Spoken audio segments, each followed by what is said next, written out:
కేంద్ర మంత్రి శివరాజ్ సింగ్ చౌహాన్ సీఎం చంద్రబాబుతో కలిసి మాజీ ప్రధాని అటల్ బిహారీ వాజ్పేయి విగ్రహాన్ని తొల్లూరు మండలం వెంకటాయపాలెంలో గురువారం ఆవిష్కరించారు.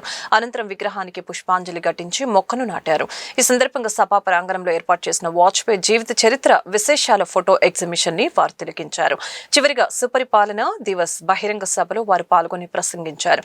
కేంద్ర మంత్రులు శ్రీనివాస శర్మ, పెమ్మసాని చంద్రశేఖర్, బీజేపీ రాష్ట్ర అధ్యక్షులు పివిఎన్ మాధవ్, మంత్రులు సత్యకుమార్ యాదవ్, దుర్గేష్ తదితరులు కార్యక్రమంలో పాల్గొన్నారు. भारत के प्रतिनिधि मंडल का नेतृत्व कौन करे?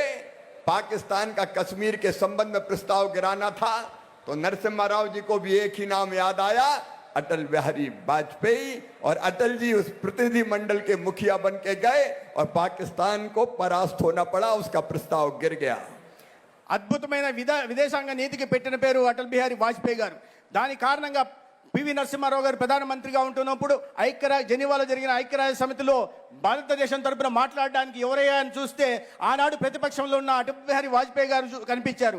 అటల్ బిహారీ వాజ్పేయి గారు అయితేనే జమ్మూ కాశ్మీర్ విషయంలో ఐక్యరాజ్య సమితిలో అద్భుతంగా వాదించి పాకిస్తాన్కి గుణపాఠం చెప్పగలరని ఆయన భావించారు.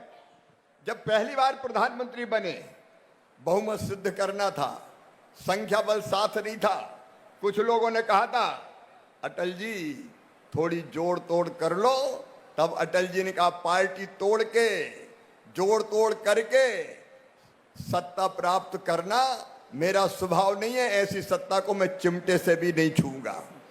ఆయన మొట్టమొదటిసారిగా ప్రధానమంత్రి అయినప్పుడు మెజార్టీ లేదు, మెజార్టీ నిరూపించుకోవాల్సిన అవసరం ఉంది. ఆనాడు కొంతమంది సలహా ఇచ్చారు, మీరు ఇతర పార్టీల నుంచి ఫిరాయింపుల్ని ప్రోత్సహించండి, కొన్ని పార్టీలను తెంపేయండి అని చెప్తే అటువంటి పనులకు నేను పాల్పడను, నాకు ప్రజాస్వామ్య విలువలు ముఖ్యం, ప్రతివికరణ అన్న విషయాన్ని అటల్ బిహారీ వాజ్పేయి గారు చెప్పారు. और 98 में जब अटल जी फिर से प्रधानमंत्री बने, मैं जानता हूं अटल जी के और चंद्रबाबू नायडू जी के संबंध कितने मधुर थे। उनके संबंध केवल राजनीतिक नहीं थे, विश्वास, विजन और विकास की साझेदारी थी वो।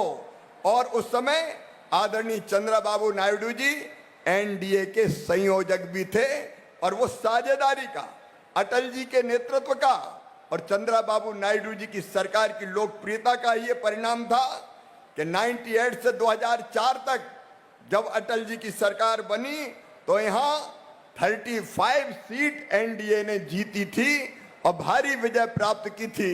और प्रधानमंत्री बनने के बाद अटल जी ने पोखरण में परमाणु विस्फोट किया, दुनिया की परवाह नहीं की, सीआईए देखते रह गया, उनके अमेरिका के उपग्रह घूमते रह गए, पोखरण में परमाणु विस्फोट करके भारत को परमाणु शक्ति संपन्न राष्ट्र बनाया तो श्रीमान अटल बिहारी वाजपेयी ने बनाया। తర్వాత రెండోసారి ప్రధానమంత్రిగా 95లో అయిన తర్వాత నేను గుర్తు చేసుకుంటున్నాను, ఆనాడు చంద్రబాబు నాయుడు గారితో అటల్ బిహారీ వాజ్పేయి గారికి సత్సంబంధాలు ఉండేవి. అవి కేవలం రాజకీయ సంబంధాలు మాత్రమే కాదు, విజన్కి సంబంధించిన, అభివృద్ధికి సంబంధించిన సంబంధాలు కూడా వారి మధ్య ఉండేవి. అదేవిధంగా ప్రధానమంత్రి అయిన తర్వాత ఈ దేశ భద్రతకు పెద్దపీట వేస్తూ ఆనాడు పోఖ్రాన్ అణు పరీక్షలు నిర్వహించాడు. ఆ సందర్భంగా అగ్రదేశంగా ఉంటున్న అమెరికా ఆంక్షలు పెట్టినప్పటికీ కూడా ఎక్కడ కూడా వెనకాడకుండా ఒక భారతదేశాన్ని అణ్వాయుధ దేశంగా తీర్చిదిద్ది ఇవాళ ప్రపంచంలో మిగతా దేశాలతో సమవుజ్జిగా నిలబెట్టారు. एक विकास के नए युग का प्रारंभ हुआ एनडीए की सरकार में।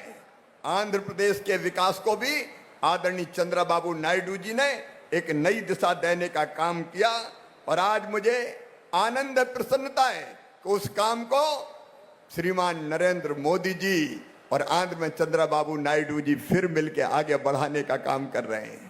ఆ సమయంలో ఇద్దరు అటల్ బిహారీ వాజ్పేయి గారు, చంద్రబాబు నాయుడు గారి నాయకత్వంలో ఆంధ్రప్రదేశ్ అభివృద్ధి పదంలో సాగిన విషయం మన అందరికీ తెలుసు. మళ్ళీ ఇవాళ నరేంద్ర మోడీ గారు, చంద్రబాబు నాయుడు గారు ఇద్దరు కలిసి ఆంధ్రప్రదేశ్ని అభివృద్ధిలో అగ్రపథాన్ని తీసుకెళ్లే ప్రయత్నం చేస్తున్నారు. నాడు చంద్రబాబు నాయుడు గారు ఎన్డీఏలో కేవలం భాగస్వామిగా మాత్రమే కాదు, ఎన్డీఏకి రథసారథిగా కూడా కొనసాగిన విషయాన్ని గుర్తు చేసుకోవాలి. अटल जी के नेतृत्व में चाहे गांव का विकास हो, प्रधानमंत्री ग्राम सड़क योजना बनी, स्वर्णिम चतुर्भुज बना, उस समय सर्व शिक्षा अभियान आया, देश के विकास को और गरीब के कल्याण को कई योजनाएं मिली जिसके बारे में मेरे पूर्व वक्ताओं ने चर्चा की है। अटल जी ने भारत की राजनीति पर ऐसी छाप छोड़ी है, केवल भारत की नहीं, विश्व के पटल पर ऐसी छाप छोड़ी है कि जो सदियों तक अंकित रहेगी। अटल जी के योगदान को देश कभी भूल नहीं सकता।